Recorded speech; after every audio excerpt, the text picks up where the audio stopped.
Au roi du sofa, JC, cette semaine. Une fierté du Collège Laval. Ah ouais? Il est étudié là? Victor Desilets, qui est allé là. Ben, il y a des grands, là. Antoine Pruneau, Jonathan Sénécal, Voyons donc. Victor Desilets. Ben oui, ils sont tous ensemble, puis Victor va nous parler de plein d'affaires, puis il nous a préparé un classement des jingles de RDS. Ça fait longtemps qu'il m'en parle, pour vrai, de ça. Hein? Oui. On va les écouter. Yeah. Les réactions exagérées, le Rocket toujours en vie, toujours en série, au prochain tour, et tu veux me parler d'un des deux gardiens des Rockets. Du Rocket. Du Rocket. T'as failli dire des J'ai Rockets, failli dire hein? des. Mais non, c'est du Rocket. Mais là, oui, les deux gardiens, parce que là, on est sur le bord d'une controverse de gardien de but.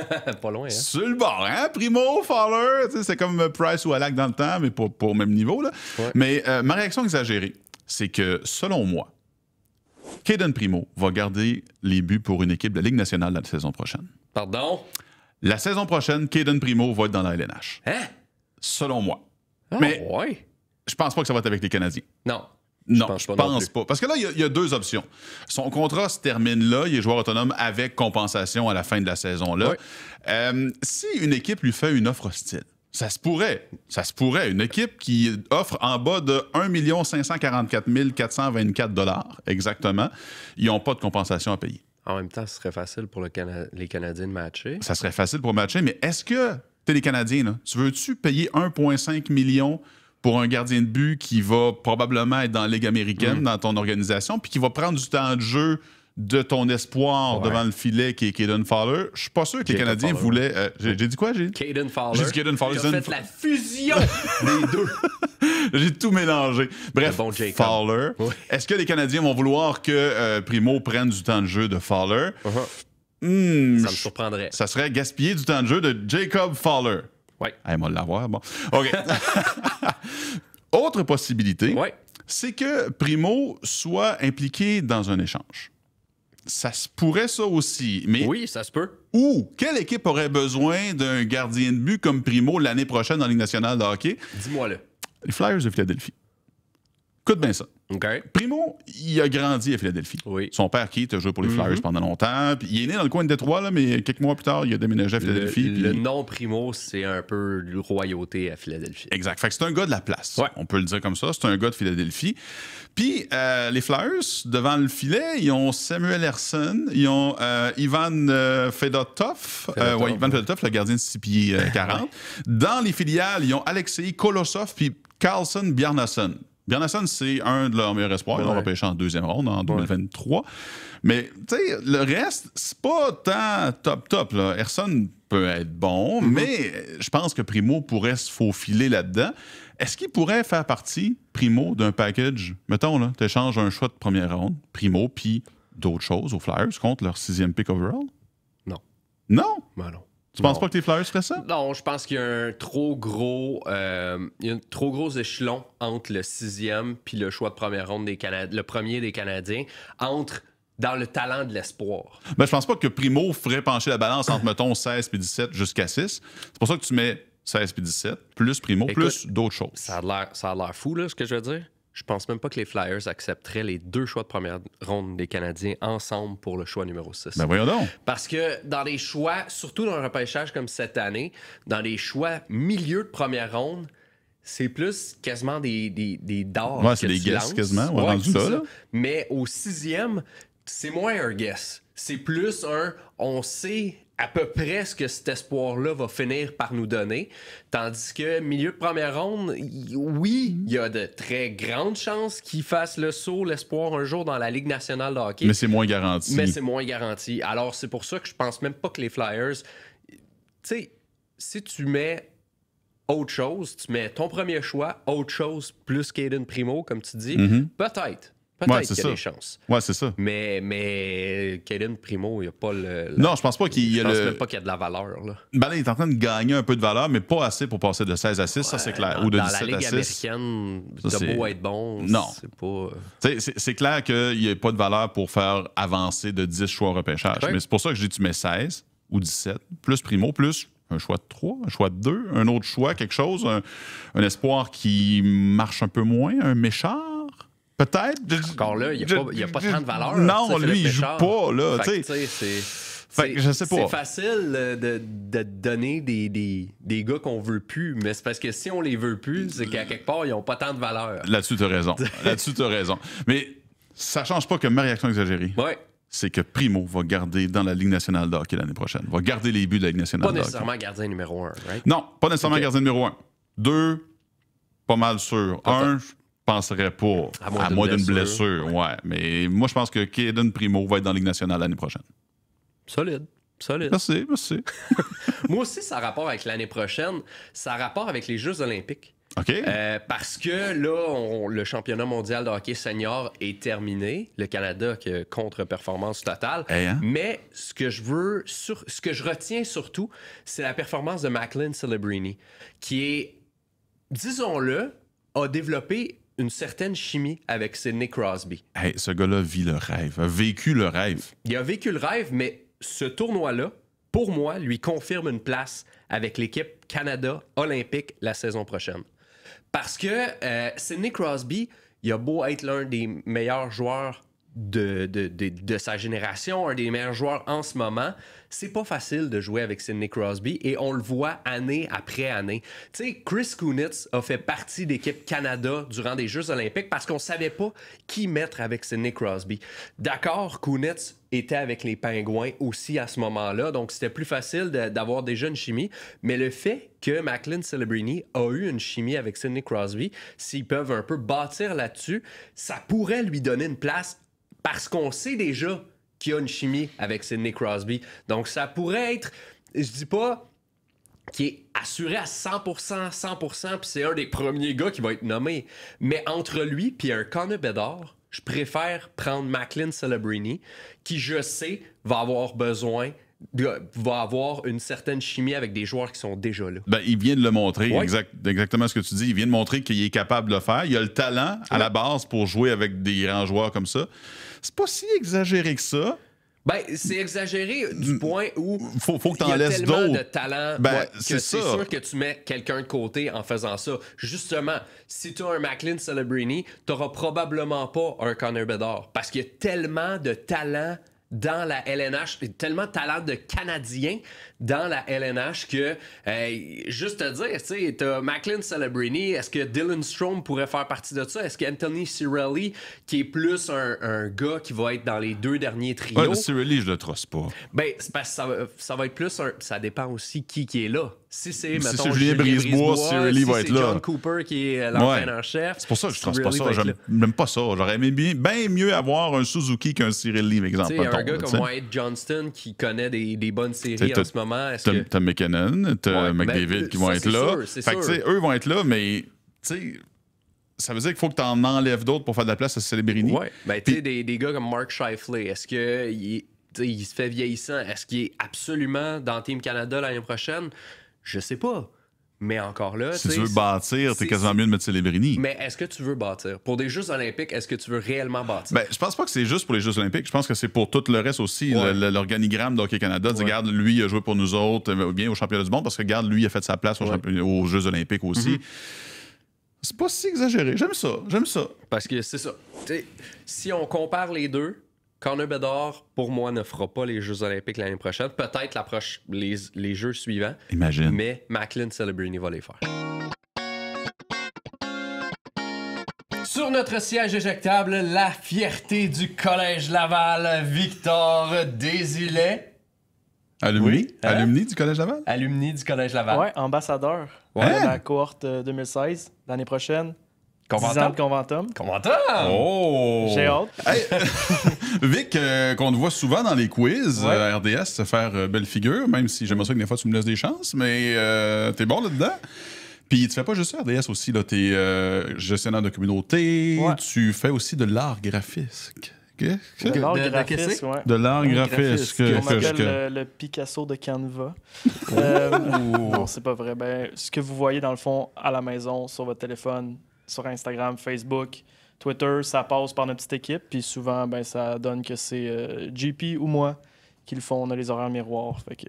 Allons maintenant vers une de tes passions. Les bâtons de hockey. Ouais, l'équipement de hockey tout court, en fait. Puis tu sais, je veux tout de suite en parler, le compte Gear Geek sur Twitter, Instagram. C'est toi, ça? C'est pas moi. C'est pas moi, mais c'est comme mon petit... Ton safe mon space. péché mignon. Tu sais, quand tu connectes sur Instagram, à cette heure, l'algorithme il est plus temporel, il te propose ce que t'aimes le plus. C'est tout le temps le premier post, le Gear Geek. Puis, je suis venu ici aujourd'hui, puis je vous ai préparé, les gars, un top de mes bâtons de hockey les plus mémorables. Pas les plus beaux, parce que là, c'est hyper subjectif, mais les bâtons qui ont comme un peu marqué l'imaginaire. Ça va être très, très... OK, c'est les bâtons tournant des années 2010. bâtons que là, t'as connus dans ta vie, c'est ça? Ouais. OK. C'est tes bâtons mémorables. C'est ça? C'est sa ça. chronique. Ben oui. Tu commences à écouter le hockey, puis là, tu vois comme... Martin Saint-Louis avec son Mettons- synergie. Hein? Mettons... Synergie jaune. Synergie jaune, ouais, c'est ça. Pas spoiler, il s'en vient dans le top 5, mais je vous propose un top 5. Ok, les gars, vas-y. puis j'enchaîne. 5e position, on n'a pas le choix d'y aller avec le AK-27, le fameux bâton d'Alex Kovalev, celui qui est comme doré, qui devient noir. Je vois dans tes yeux, là. Le gars, il capote. Non, je sais, mais moi, ça m'allume. Mais le AK-27, que chaque joueur de hockey né entre 97 puis 2004 a eu la cassette d'Alex Kovalev qui te montre à manier la rondelle. Avec à le casse de tirer. poêle, là? Oui. Avec le casse Oui. de poêle. À ma mémoire, c'est la première fois qu'un bâton portait le nom d'un joueur qui était fait OK. Pour quelqu'un. un joueur de hockey. Fait que ça, j'avais pas le choix de le mettre dans mon top 5, surtout pour un fan des Canadiens de Montréal, un Montréalais, le bâton d'Alex Kovalev. Il y a un bâton que j'ai possédé dans mon top 5, c'est le 4e, j'enchaîne, le Warrior Johnson. Ça, c'est un bâton vraiment méconnu parce que, à ma mémoire, il y a un joueur dans la Ligue nationale qui a joué avec. Ah ouais. C'est Marc Savard, des Bruins OK. Voyons donc. qui l'a utilisé peut-être 1 ou 2 matchs avant la classique hivernale Bruins Flyers parce que c'était un bâton Warrior mais brun avec un style faux bois, 70, ok. faux 80, fait comme tu sais des lignes orange, beige. OK, fait que c'est pour ça que toi, tu le trouves beau puis que tu l'aimes. Ouais, c'est ouais, le style il y du a bâton. un style. OK. Je l'ai aussi possédé. Les bâtons juniors Warrior Johnson, je pense qu'il y avait un deal, puis c'était comme 2 pour 100 $, mettons. Tu sais, là, c'est la première fois que je me suis senti comme un pro parce que j'arrivais à l'aréna puis j'avais 2 bâtons pareils, tu sais. J'étais comme, wow. Il était comme laid et attachant à la fois. C'est pour ça que... C'est comme un petit cruiser, genre? Non, ça, c'est pas juste... attachant. Ça, c'est CCM, c'est Bauer qui ont le game en ce moment, mais c'était foisonnant là, au tournant des années 2010, puis on avait du stock cool. Puis ça m'amène à mon 3e.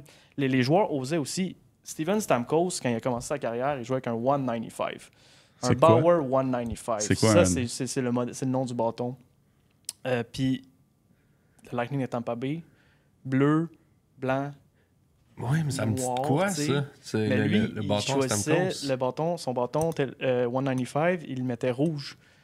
Le 195, c'était un bâton que tu avais une zone un peu tactilée, picotée, où est-ce que c'était rouge, mais tu avais aussi le dessous du bâton était d'une couleur rouge. Fait que lui, ça avait vraiment de la gueule quand il faisait son one-timer.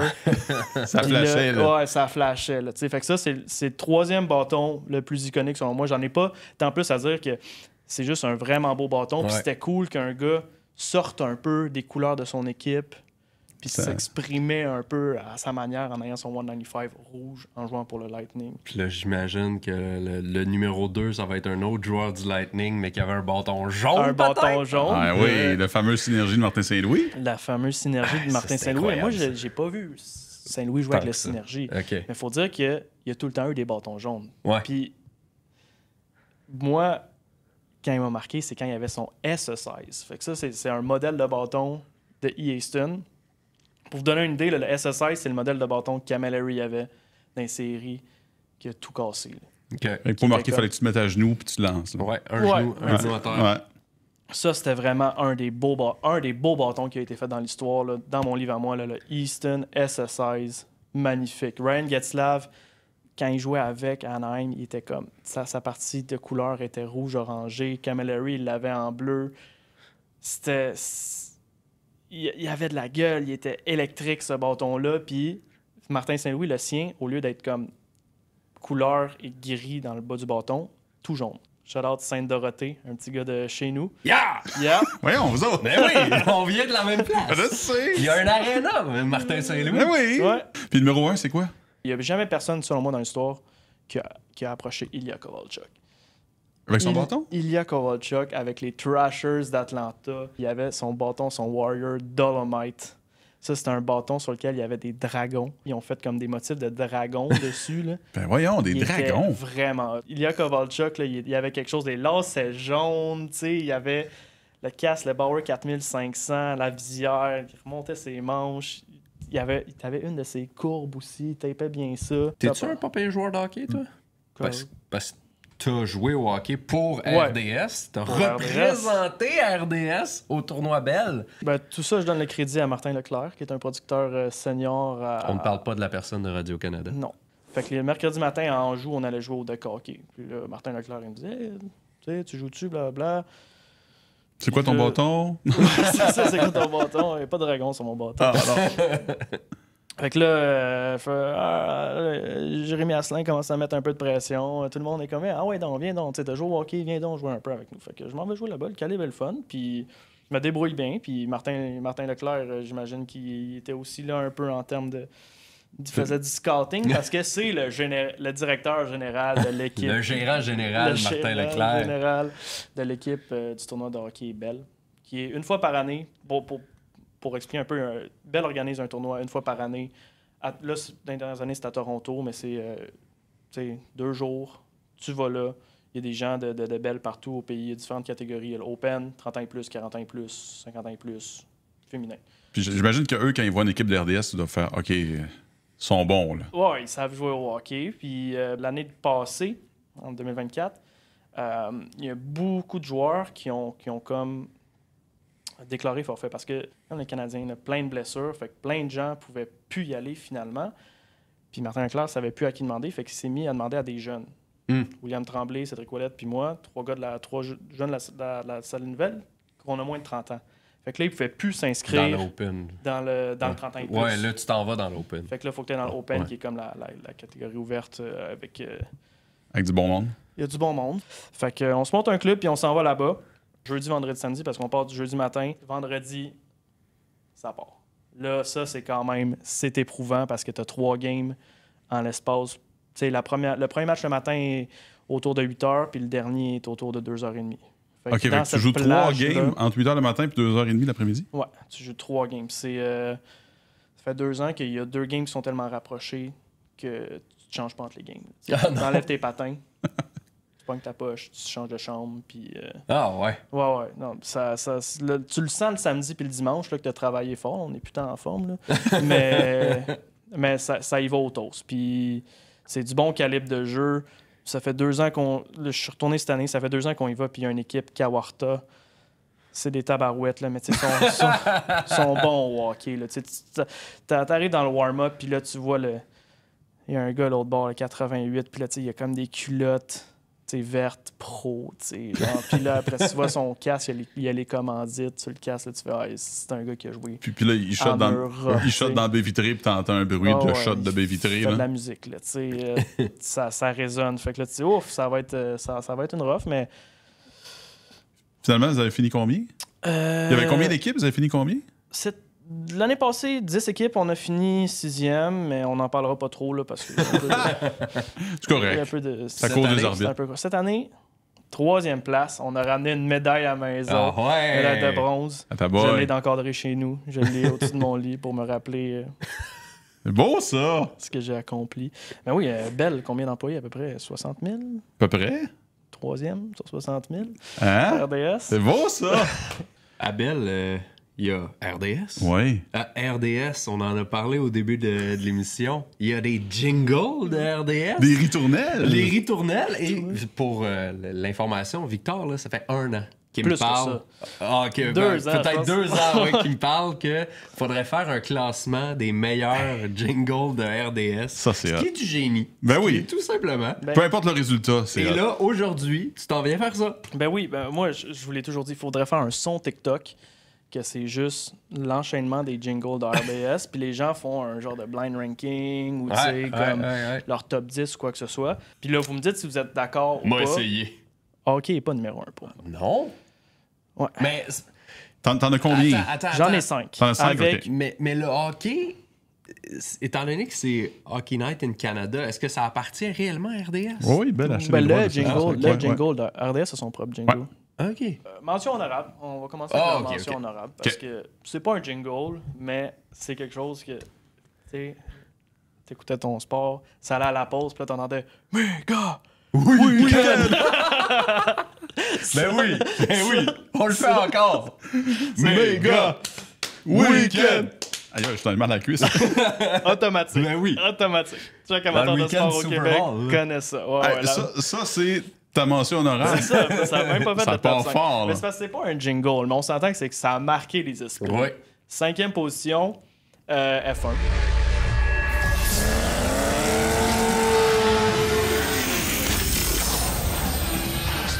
Tu te réveilles le matin, tu ouvres la TV, puis là, t'es. Kickstart. là, tu sais, genre, c'est le Motley Crue des jingles, OK? 4e position, puis là, ça, c'est un jingle que RDS a abandonné, je pense, depuis cette année. C'était le jingle de la NFL.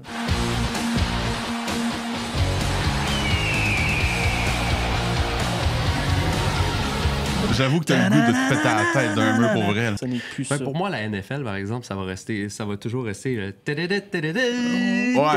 Mais ça, c'est pas RDS, par c'est contre. Non, RDS. mais quand même. Mais celui d'RDS, il était Ah ouais. pompant. T'as le goût de fendre de la brique avec n'importe quoi, là. Ouais, là, c'est là que j'arrive, les gars, avec le Le Canadien. hockey, OK? C'est iconique, c'est Ouais, mémorable, mais tu sais, c'est un... Pour moi, c'est un bon jingle, sans plus. C'est surtout attaché à la nostalgie.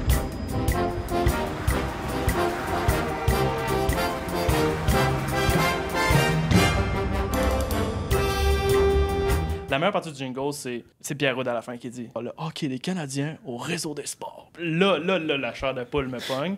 Mais tu sais, le jingle en tant que tel, il est moins hot que les deux qui s'en viennent, selon moi. Ah ouais. 2e position, Mike, tu vas savoir de quoi je parle. Sport 30. Ben oui.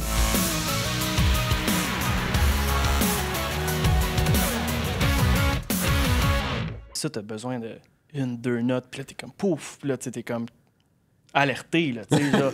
Tu veux, tu sais que tu Tu vas, sais qu'il y a de quoi qui se passe. tu sais que tu vas être informé, tu sais. C'est pas la dernière minute de jeu. là. Non. Non. non. Le death metal. là. OK. Puis mon top 1, ça, c'est un plaisir coupable aussi. Puis on l'entend moins souvent parce que je pense qu'on écoute tout un peu moins du tennis. Mais quand tu écoutes le tennis...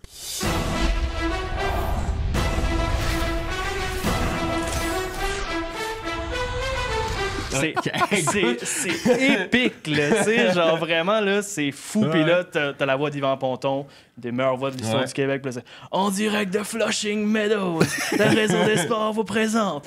Puis là, tu sais, t'as la finale ou Ouais. quelque chose. Puis, hey, j'en parle, les gars. J'ai de la chaleur. Mais c'est juste, il est trop épique. Puis pour moi, il fallait que ça soit la première position. Parce que ce jingle-là, il est Un peu déçu. inchangeable. Un peu J'en dessus. ai-tu oublié un? Ouais, celle-là, du baseball.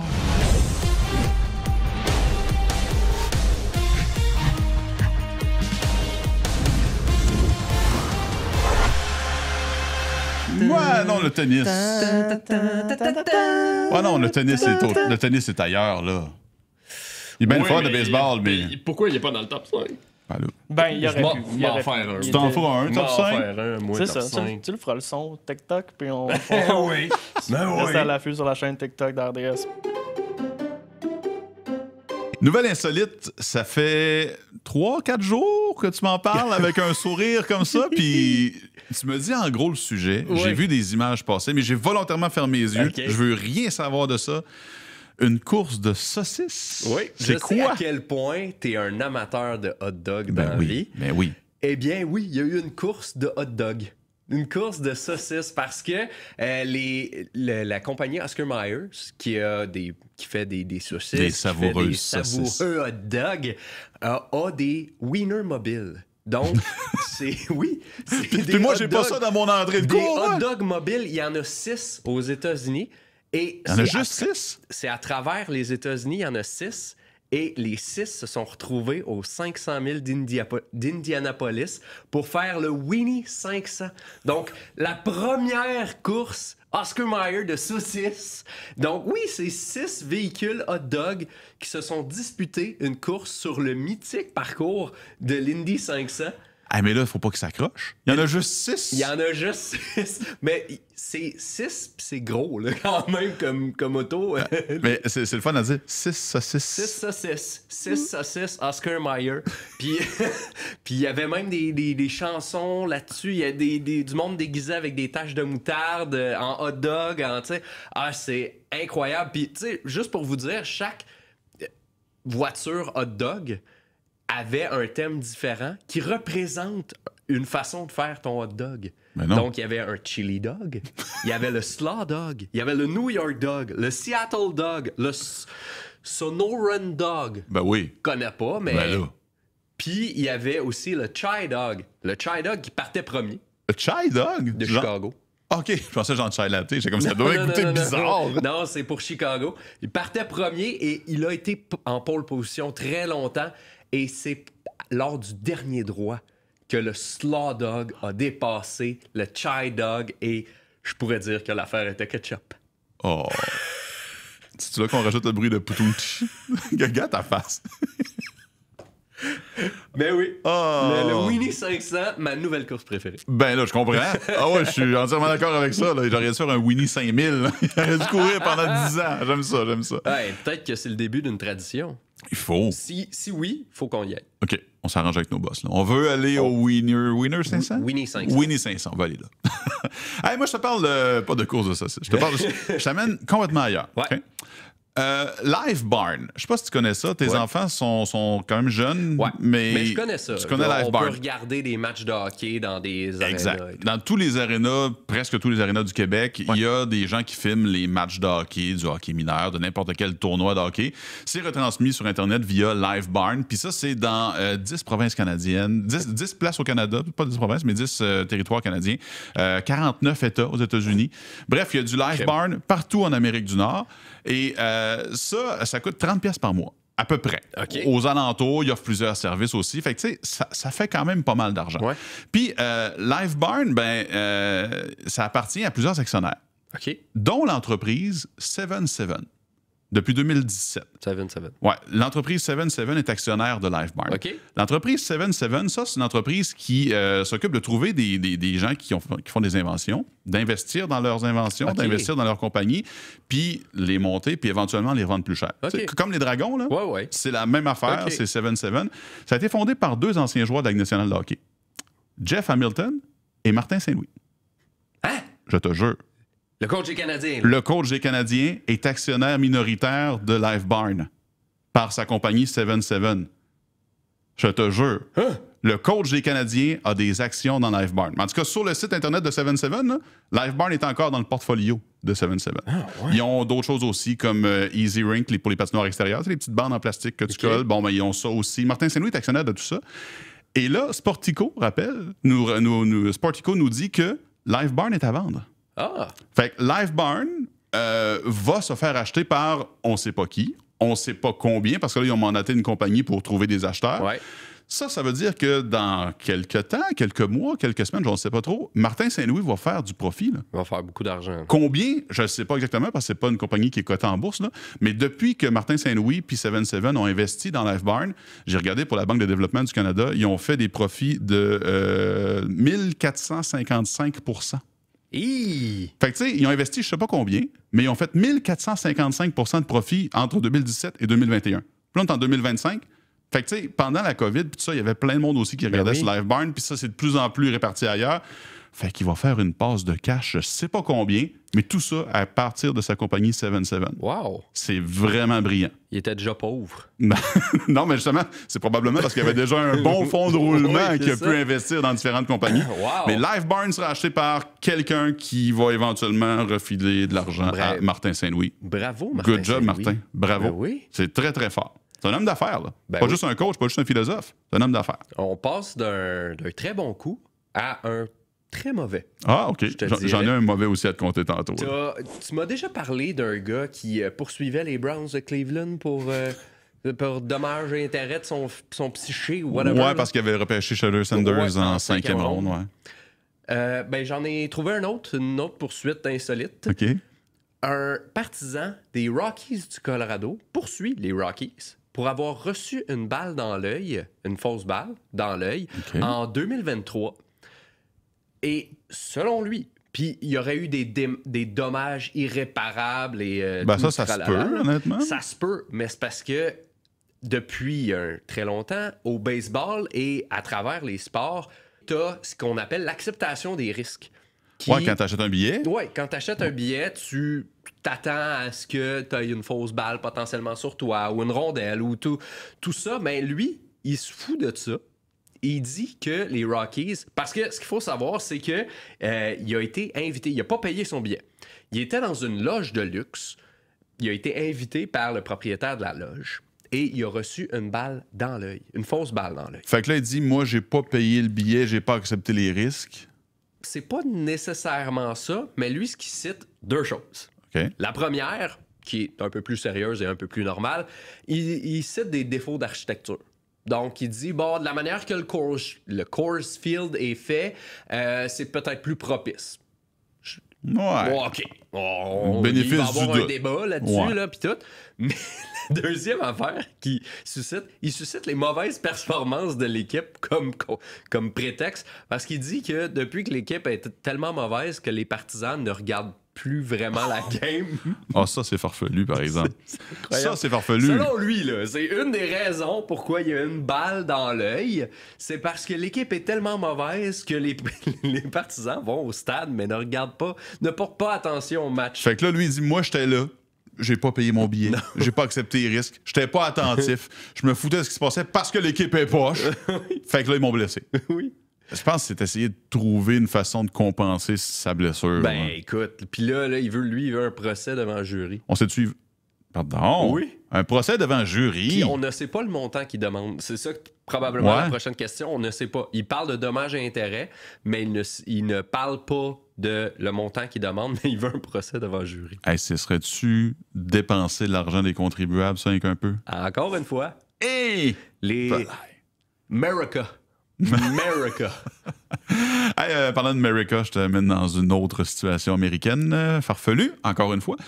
Je te parle de Anthony Labrador Sierra. Ce gars-là, C'est tout un nom. c'est un gars de 24 ans. Il a été arrêté par les policiers. Oui. Il a 24 ans. Ça se passe à Perrysburg, en Ohio. Ça, c'est entre Cleveland puis Détroit à l'ouest. OK. Fait que c'est situé, là. L'affaire, c'est qu'il se faisait passer pour quelqu'un d'autre. Il se faisait passer pour un ado de 16 ans. Hein? Il allait à l'école secondaire là-bas. Fait que là, tu te dis, OK, c'est quoi le lien avec le sport? Un gars de 24 ans qui se fait passer pour un gars de 16 ans au secondaire, c'est que c'était inscrit à des sports à l'école secondaire. OK. Il jouait avec l'équipe de soccer. OK. Il était aussi dans l'équipe de natation. Fait que là, tu te dis, il devait avoir un avantage incroyable. Ben oui, mais comment tu peux pas voir que le gars, il a 8 ans de plus que ce qu'il dit? Probablement qu'il est plus petit physiquement puis il a OK. une baby face, mais c'est parce que tu t'attends à ce qu'il domine. Ben oui. Il dominait pas. Oh non! Non! C'est ça l'affaire. Il était juste correct. Tu sais, t'as 24 ans, tu joues contre des 16 ans au soccer puis à natation, puis tu domines pas. Hey! Probablement qu'il voulait juste pas éveiller les soupçons. Ouais. Mais encore là! Tu sais, t'as 24 ans, tu domines pas. Hey, wake up, Anthony Labrador Sierra, là. Au moins, tant qu'à te faire pogner, domine. Au Je sais pas. moins, c'est un très beau nom. Oui, c'est vrai. Labrador. L'événement est incroyable. JC, que regardes-tu de ton sofa? Je vais regarder les Alouettes de Montréal, Michel! Mais quand? Mais c'est vendredi à 19h, Michel! Oh! Oui, c'est la reprise du dernier match contre Ottawa parce que le Rouge et Noir était à Montréal. Ils ont un petit peu lestivé les Alouettes. Ben là, les Alouettes vont aller leur faire la même affaire à Ottawa. Ben, qu'un. À Ottawa! Puis, sais-tu ce que j'ai aimé? c'est qu'on envoie quand même Jonathan Sénécal dans la mêlée en fin de match. Oui, c'était fini, là. Oui, c'était mais... fini. On s'entend, il a tenté 5 passes. Là. Mais il était là pareil. Mais oui, Danny Machocha le connaît, il connaît les Carabins, donc tu sais, ils l'ont repêché pour une raison, puis ils le gardent au poste de corps arrière aussi pour une raison. Oui. Tu sais, Davis Alexander, au départ, l'année passée, il n'est pas arrivé tout de suite. Puis je pense qu'on va faire le même principe avec Jonathan Sénégal. Ça serait le fun. Oui. Ça serait le fun. Oui, imagine un corps arrière québécois avec les Alouettes. Le stade sera encore plus plein, je pense. Plus plein. Plus plein. En tout cas, la marchandise, la merge des Alouettes, ben oui. ça se vendrait sur un méchant temps. 100%. Ben oui. Puis toi, t'écoutes quoi? Moi, je regarde samedi 31 mai 19h30 à RDS, notre CF Montréal. Oh! Contre le Révolution de Nouvelle-Angleterre. La Révolution. Le Révolution. La CF.